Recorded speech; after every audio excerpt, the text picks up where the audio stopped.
সকাল পেরিয়ে দুপুর, এরপর বিকেল, সন্ধ্যা, রাত, এভাবেই আমাদের জীবন থেকে একটি দিন চলে যায়। 7 দিনে 1 সপ্তাহ, 30 দিনে মাস, মাসে মাসে বছর এবং যুগের পর যুগ চলে যায়। এই মুহূর্তে মনে পড়ছে গুরু আজম খানের সেই বিখ্যাত গানের কথা। 7 দিনে 1 সপ্তাহ, 30 দিনে মাস, মাসে মাসে বছর গেল, তোর দেখা পাইলাম না। আমাদের জীবন থেকে এত এত সময় চলে যাচ্ছে, অথচ আমরা জানতেই পারলাম না কেন সময় গণনায় 100-র পরিবর্তে 60 ভিত্তিক গণনা ব্যবহার করা হয়ে থাকে। অর্থাৎ 60 সেকেন্ডে 1 মিনিট, 60 মিনিটে 1 ঘন্টা কেন ধরা হলো, কেন 100-কে ধরা হলো না? প্রাচীন সুমেরীয় এবং ব্যাবিলনীয় সভ্যতার জ্যোতির্বিদরা সময় এবং বৃত্তের পরিমাপ বের করতে 60 ভিত্তিক গণনা ব্যবহার করতেন।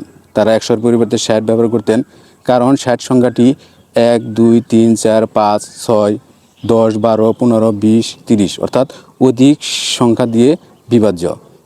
এর ফলে সময় এবং জ্যামিতিক গণনা অনেক সহজতর হয়। এর ফলে সময়কে অর্ধ, দ্বিতীয়াংশ, তৃতীয়াংশ, চতুর্থাংশ এবং পঞ্চমাংশে ভাগ করা সহজ হয়ে ওঠে। 100-র পরিবর্তে 60 ব্যবহারে অধিকতর সুবিধাজনক এবং বৈজ্ঞানিকভাবে সহজতর।